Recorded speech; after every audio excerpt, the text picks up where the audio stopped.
Hello दोस्तों, स्वागत है आपके अपने चैनल टेक्निकल नूर पे। दोस्तों, कोटक स्मार्ट ईएमआई और बजाज फेंसर ईएमआई कार्ड, ये दोनों को हम कंपैरिजन करके देखेंगे और यही दोनों कार्ड का पूरा फीचर को हम कवर करेंगे।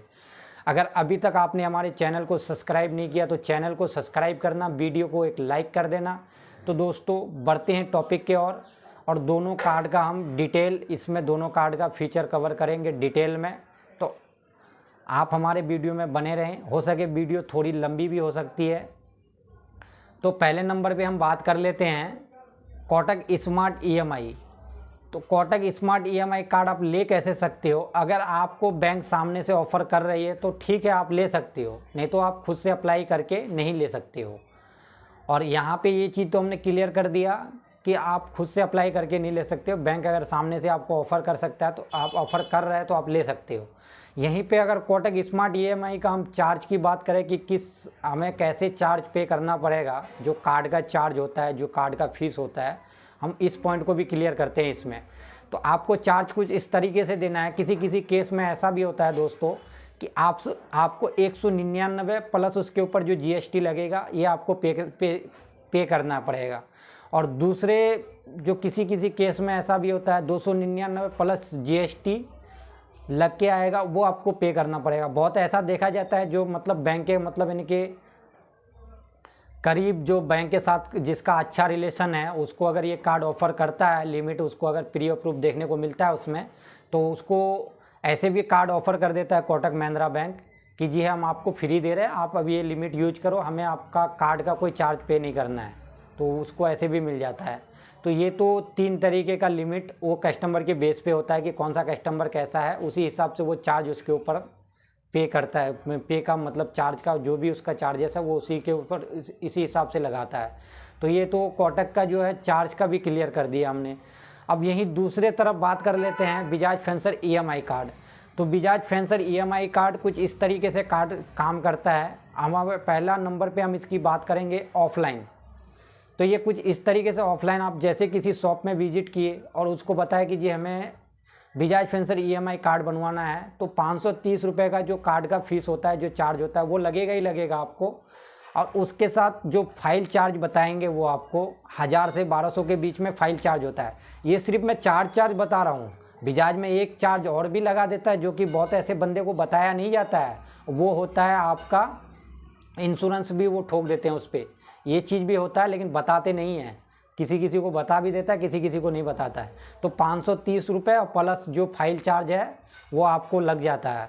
तो ये तो ऑफलाइन का मैंने बता दिया। तो यहाँ पे हम बात कर लेते हैं इसका ऑनलाइन। जब अगर इस कार्ड के लिए आप एप्लीकेशन डालते हो और आपका फाइनली एप्लीकेशन आपका अप्रूव हो जाता है और कार्ड का अप्रूव आ गया, तो उस केस में भी आपको 530 रुपये देना ही पड़ेगा, जो कि आपसे लेगा Bajaj fencer EMI card. Bajaj का जो कंपनी है वो आपसे 530 रुपये लेगा ही लेगा। तो ये ऑनलाइन का भी क्लियर हो गया। अब यही हम दूसरा पॉइंट इसका क्लियर करेंगे। तो हमें कोटक स्मार्ट ईएमआई जो उसका हम प्रोसेसिंग फ़ीस पे करेंगे, तो हमें कैसे पे करना है और कितना तक पे करना है। तो यहाँ पे मैं आपको ये चीज़ क्लियर करूँ, कोटक स्मार्ट ईएमआई अगर आप कोई भी एक प्रोडक्ट ऑनलाइन ऑफलाइन अगर फाइनेंस मतलब लेते हैं, तो आपको 250 से 300 के बीच में जो कि इसका प्रोसेसिंग फ़ीस लगता है वो आपको पे करना पड़ेगा। फर्स्ट ईएमआई के साथ वो लग के आएगा, उस समय आपको पे करना पड़ेगा। किसी किसी केस में आपको ईएमआई की डेट से पहले ही वो प्रोसेसिंग फ़ीस अकाउंट में रखना होता है, वो ऑटोमेटिक ही कट जाता है। तो यहाँ पे हमने कोटक स्मार्ट ईएमआई का जो प्रोसेसिंग फ़ीस है वो क्लियर कर दी है। अब यहीं हम दूसरे तरफ अगर बात करें तो दूसरे तरफ भाई कुछ ऐसे इस तरीके से ये काम करता है कि आपको 120, मैं यहाँ पे आपको एक चीज़ क्लियर कर दूँ, ये सिर्फ ऑफलाइन का मैं बता रहा हूँ। अभी आपको 120 या 150 से मतलब 120 150 तक का जो आपको प्रोसेसिंग फ़ीस लगेगा, ये ऑफलाइन का होता है। अगर आप कोई भी एक प्रोडक्ट ऑफलाइन फाइनेंस करवाते हो तो उसके तहत आपको देना पड़ेगा 120 रुपये या 150 के बीच में ही देना पड़ेगा। ये तो ऑफलाइन का हो गया। यही हम दूसरे तरफ अगर बात करें ऑनलाइन का क्या लगेगा, तो ऑनलाइन का तो आप एलिजिबल होते हैं उस कार्ड के, जो बजाज फेंसर ईएमआई का कार्ड है उसके लिए आप एलिजिबल होते हैं।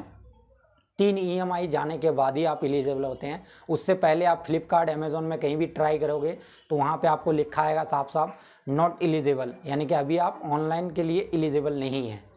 तो ये तो हमने यहाँ प्रोसेसिंग फ़ीस क्लियर कर दिया। अब यहाँ पे हम जो मेन पॉइंट है वो हम यहाँ पे डिस्कस कर लेते हैं और यहाँ पे ये चीज़ भी क्लियर करते हैं।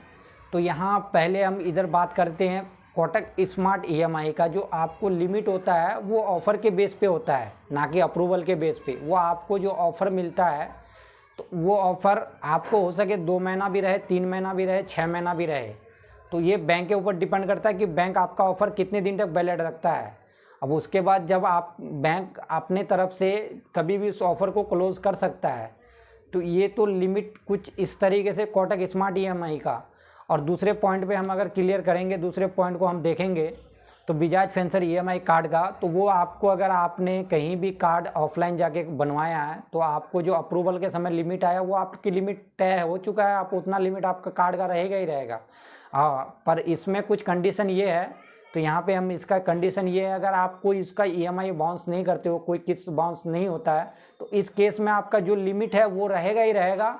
अगर आप कोटक के साथ आपका अगर आपका बजाज के साथ आपका रिलेशन अच्छा रहा, 2-3 ईएमआई अब टाइम टू टाइम और सारा ईएमआई अगर टाइम टू टाइम पे कर भी देते हो तो आपकी लिमिट इंक्रीज़ हो सकती है और बहुतों का इंक्रीज़ हो भी जाता है।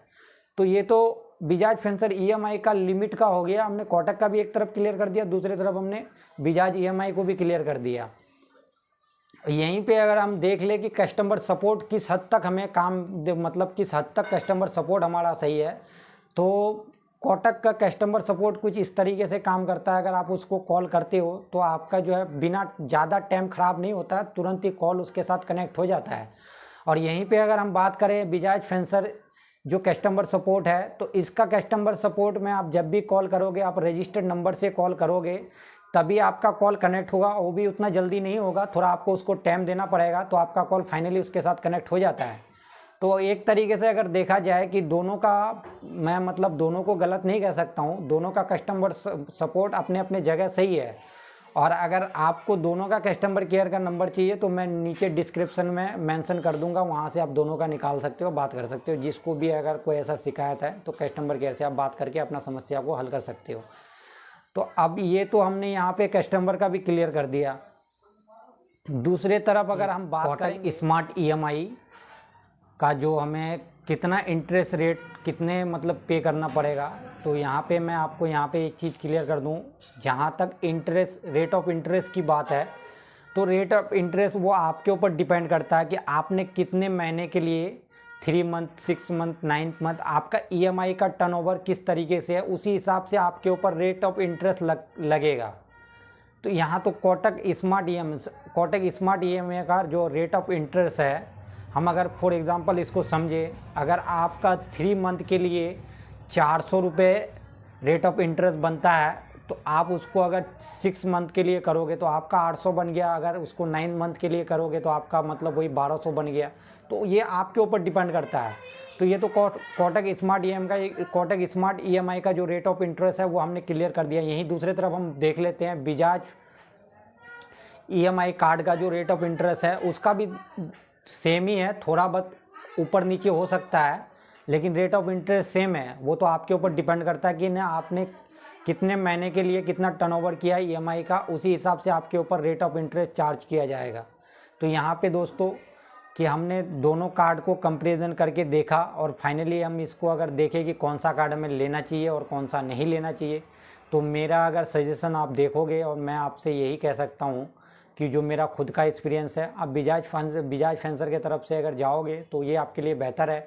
क्योंकि कोटक को हम अगर देखें, कोटक स्मार्ट ईएमआई को, तो कोटक स्मार्ट ईएमआई कुछ इस तरीके से काम करता है कि इसकी लिमिट जो है आपको परमानेंट नहीं मिलेगा। अगर आप उसको कार्ड ले भी लेते हो तो आपकी लिमिट जो है मतलब ऑफ़र के बेस पे होता है। पहले भी मैंने इस पॉइंट को क्लियर किया, अब भी मैं दोबारा बता देता हूँ कि आपका जो मतलब लिमिट होता है वो ऑफ़र के बेस पे होता है। जब वो बैंक जितना दिन चाहेगा रखेगा, बाद में वो जब आपको बैंक वो सामने से कभी भी इस ऑफ़र को क्लोज़ कर सकता है। लेकिन बजाज फिनसर्व ईएमआई का दूसरी तरफ हम देखेंगे तो इसकी लिमिट जो है कभी क्लोज़ नहीं होगा। अगर आपका बजाज फिनसर्व ईएमआई के साथ रिलेशन अच्छा रहा तो वो लिमिट इंक्रीज़ होगी, लेकिन नीचे नहीं होगा। अगर बाय चांस किसी केस में आप ईएमआई भरने में डिफ़ॉल्ट रहते हैं या ईएमआई नहीं भर पाए, तो उस केस में वो कार्ड को कुछ दिन के लिए ब्लॉक भी कर देता है और लिमिट भी थोड़ा बहुत घटा देगा। ये चीज़ आपको देखने को ये चीज़ का आपको सामना करना पड़ेगा, आपको देखने को भी मिलेगा। तो आई होप दोस्तों कि आपके लिए, अभी तक आपने हमारे चैनल को सब्सक्राइब नहीं किया तो मैं आपसे रिक्वेस्ट कर रहा हूँ यार जाते जाते कि आप हमारे चैनल को सब्सक्राइब कर दें, वीडियो को एक लाइक कर दें। तो दोस्तों फिर मिलेंगे कोई न्यू वीडियो न्यू टॉपिक के साथ, तब तक के लिए जय हिंद। अपना